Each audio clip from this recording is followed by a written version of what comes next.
atau biasa juga disebut Pandanus amaryllifolius, merupakan tumbuhan monokotil dari famili Pandanaceae. Tanaman ini memiliki daun yang beraroma wangi yang sangat khas. Daunnya merupakan komponen penting dalam tradisi masakan di Indonesia dan negara-negara Asia Tenggara lainnya. Tanaman pandan wangi ini sangat mudah dijumpai di setiap pekarangan atau sangat mudah tumbuh di tepi-tepi solokan atau sungai, bahkan daerah rawa-rawa yang punya kelembaban yang tinggi. Ini adalah bentuk indukan dari tanaman pandan wangi. Jadi tingginya tidak lebih dari 1 meter dan sudah memiliki banyak anakan yang tumbuh di setiap ketiak-ketiak daun. Assalamualaikum warahmatullahi wabarakatuh. Jumpa lagi sahabat Flora Guata. Di sore hari ini kita melakukan bincang-bincang, istilahnya bincang sore bersama rekan. Kebetulan di hadapan kita ini ada sosok tanaman yang selama ini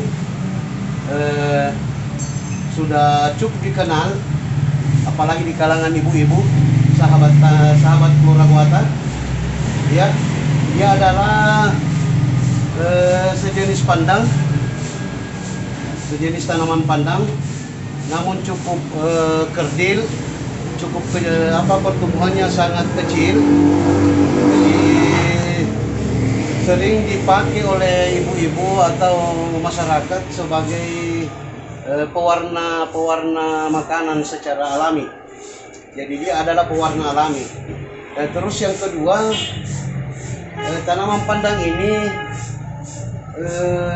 sering juga dipakai sebagai pengharum nasi apabila ibu-ibu menanak nasi. Jadi diiris-iris kemudian dicampurkan ke dalam nasi yang sudah hampir masak.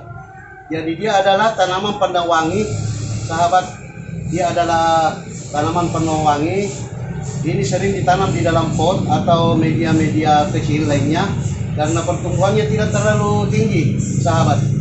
Dia tidak terlalu tinggi. Oke, bagaimana Pak dengan tanaman ini?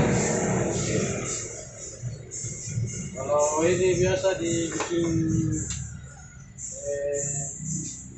kue. Ya, sebagai pewarna kue. Terus terkait dengan manfaatnya dari segi kesehatan, tanaman pandang ini dia sebagai anti peradangan daunnya.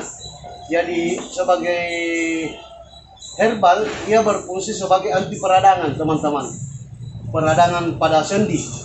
Terus kedua sebagai salah satu bahan herbal untuk bisa menetralisir kadar gula darah di dalam tubuh manusia. Jadi sangat berguna juga untuk penderita diabetes. Dia bisa menetralisir kadar gula darah dalam tubuh. Ya, jadi cukup banyak manfaat daripada tanaman ini, namun tidak terlalu diabaikan karena yang ditahu adalah sebagai penyedap nasi, pemberi harum pada nasi, kemudian sebagai pewarna. Oke, teman-teman. Terus untuk bisa diperbanyak juga dengan anakan. Jadi seperti ini. Ini anakannya sudah ada. Kalau kita mau tanam kembali, kita bisa lepas anakan ini. Nah, ini contohnya anakannya. Nah, ini yang kita tanam kembali. Ini dia sudah berakar dan saya sudah pisahkan dari induknya. Ini kita tanam kembali di polybag. Jadi cukup mudah perkembangbiakannya, sahabat. Cukup ditanam di dalam polybag dan dia akan berkembang. Ini adalah contohnya. Sama dengan yang lain-lain. Ini modelnya sangat unik juga. Kalau ditanam di dalam pot bisa berfungsi sebagai tanaman hias, sahabat. Ini cantik sekali.